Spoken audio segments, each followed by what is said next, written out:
Hello, welcome back to my channel. I hope you are all really well today. I'm coming on today to do my favourite books of the year so far.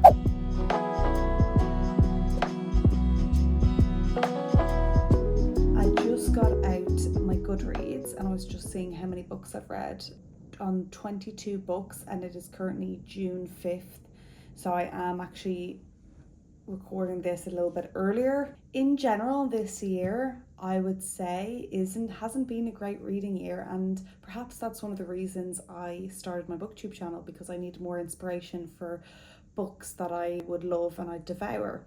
Looking back, I think the last really good reading year I had, oh there's the sun, was 2021.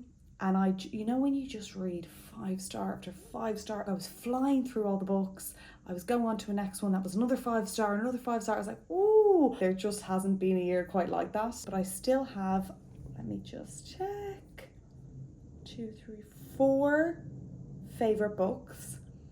And then some special shout outs that I haven't sat and thought about them afterwards, and I didn't want to talk to people about them, but I really enjoyed them when I was reading it. I again have my iced black coffee. First of the day this time, so hopefully my brain's a little bit more on track, yeah? I am going to go in order of when I read them. So the first book I read this year, we started off strong, was Educated by Tara Westover. It's a memoir about her childhood and growing up in a survivalist Mormon family in mountains in Idaho in America. And through as many hardships, so many cards stacked up against her, and she still managed to get into Harvard and Cambridge. You're rooting for her the whole way through. Her parents, her brother, even though some of them are absolutely awful, you understand why she still loves them and why she can't fully say goodbye. But the stuff that happens to her and the people in her family, it's insane. Like, it is one of those memoirs that you feel like you're reading fiction. For people who maybe don't read non-fiction often, I would definitely pick it up, because it doesn't feel like a work of non-fiction at all. I really hope she writes another book. I don't think she's written anything since, but I really liked it. So we did start out very strong. That's book number 1. Then we are moving on to book number 2. Oh, book number 2. 11/22/63. 11/22/63 by Stephen King. This is the 4th Stephen King novel I have read.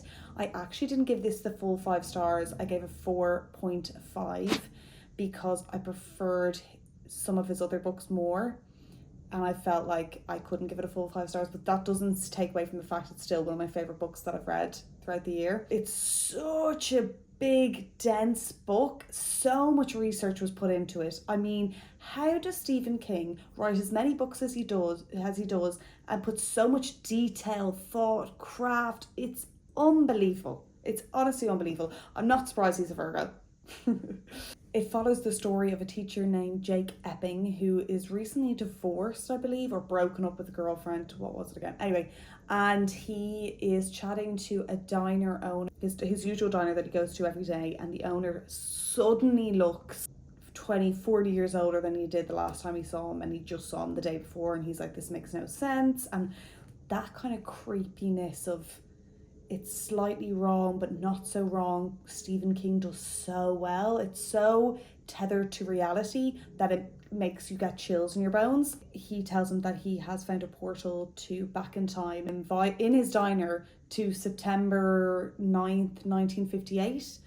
And he has been trying to thwart the assassination of JFK because he believes that will change the world and make the world a better place. He is about to die of cancer, so he's passing this task on to Jake and asking him if he can take over for him and carry out the plan. And we follow Jake trying to do this. It is unbelievable. There's a love story in it too. Yeah, it's a wonderful piece of work, but it's not my favourite Stephen King. When I was looking at my books this morning, I know I hadn't given it 5 stars, but I was like, you know what, that one still sits with me. And I think that's the thing about Stephen King. You never really forget his books. You'll think about them in the most random of times and be like, ooh, that's good. That's some good writing. We're moving on, y'all. We're moving on to the third book of my favourite book, and that is American Dirt.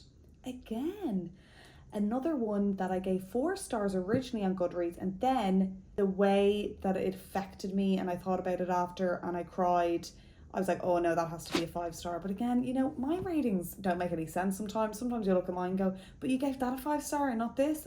I don't know. They're on different scales. Like a romance book is on a different scale to a Stephen King novel, to an American Dirt, to a classic novel. They're all on different scales, okay?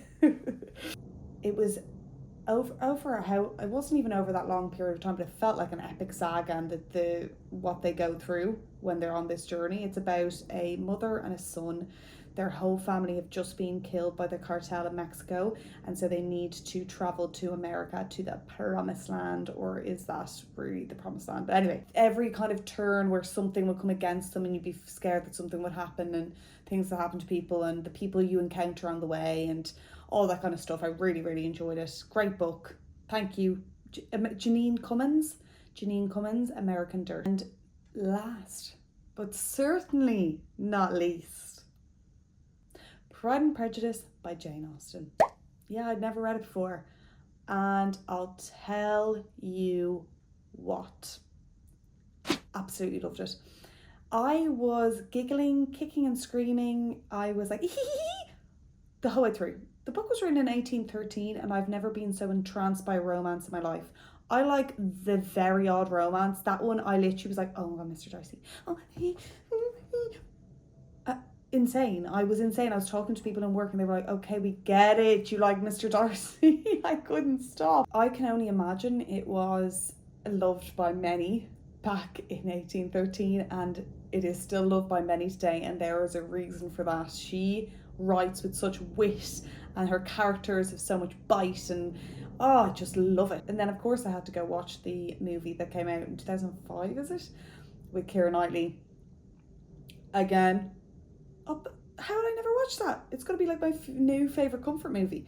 So this was really a turning point for me. I love Jane Austen, and I'm going to be reading some more books by her. I think I'm going to read Emma next. That seems to be a lot of people's favourites. So whether Pride and Prejudice will still be my favourite of hers after I read that, let's see. But yeah, absolutely loved it. And if you're thinking of picking up any kind of classic, well, and you like romance, then that is the one for you. Best romance book I've ever read. They're my runners up, and we are gonna start with in order again, year. And I have the book for you. What a beautiful cover, by the way. I really like the colour of it. It was, oh look, it's really bright and cheery, and that's not what you get from this book. No, it is, this was my first book I've ever read by Joan Didion, and I really liked her style of writing. It's a tough book to read. You know, she's talking about grief. It's realistic and it's unwavering in her grief, you know. She's not going to just be happy for anyone just for any reason because she's writing a book. No, this is it. Like, she really struggles to write this whole book. But yeah, beautiful. Then the next one I read was Good Material by Dolly Alderton. So that was a really fun book. I loved that it was heartbreak from a male's perspective and the crazy things that one does when they are in love and they've been broken up with. It tells the story of Andy, who's a comedian, and he's not a very successful comedian yet, but his girlfriend has just broken up with him, who he thought he was going to spend the rest of his life with. And it's how he deals with that heartbreak and the hilarious and kind of sad things that he does. It's hilarious and realistic and just a great fun read. You also hear the ex-girlfriend side of the story as well, which of course, like everyone knows, they have a totally different view of what your relationship was, and that's why it's ended. And then the final book on my special shout outs is Moon and Sixpence by W. Somerset Maugham. It is, I love Maugham's style of writing. He writes so beautifully. Every sentence, I'm like, this is a piece of poetry, and it just flows so well. I mean, every book I've read by him, I get through it really quickly. I generally enjoy the story, and the prose just sticks with me. I just love the way he writes. I think he is my favourite. He's not my favourite writer, that's not how I can say, but his style of writing is probably one of the style of writings that I find the most beautiful. So this book follows a writer. You always kind of feel like you're following Mom. His characters always kind of mirror him, but it's about a writer who meets this couple when they're living in London, and suddenly the husband just ups and leaves the wife in his 40s, which at that time is like, excuse me, what did you do? And he moves to Paris and wants to be an artist, and and everyone's like, but you're 40 something, you have 2 kids who are teenagers, like, you've settled down, what are you doing? This is crazy. And it's kind of telling the story that you can follow your dreams at any time in your life. Nobody is stopping you. Now, this guy is a bit of an arsehole, so let's not be an arsehole. He just leaves his wife and kind of doesn't care. He literally does not care what anyone thinks of him. That's part of the story, that we don't want to be that person, but we do want to take in that you can follow your dreams at any point in your life. And it kind of just follows this writer's and his encounters with this husband / artist until he dies, and after he becomes really famous in the artist's world posthumously. But it is another book that is wonderful, and a great little lesson there about following your dreams and not being a mean person. Let me know if you have read any of the books I've mentioned in this video, and if you like them, and if, based on what I've talked about in this video and what books I've shown, again, I will say this hasn't been my favourite reading year so far, so I will have to do a book of my favourite books of all time, and then get you guys to give me some recommendations, because I feel like that's a different video altogether. But in the meantime, any recommendations, please do send them my way. I am always looking for new books, and I really want to get back into that reading with that fervour of like, oh my god, I can't decide, I need to pick it up, I need to pick it up wherever I go, and I'm picking, I need to get back to that. I hope you all have a wonderful rest of your day. I hope you have a wonderful evening. If it is the evening, I hope you have a wonderful day if it's the day. And I hope you sleep well if you're just about to go to bed. Thank you so much for watching, and I will see you on the next one. Bye!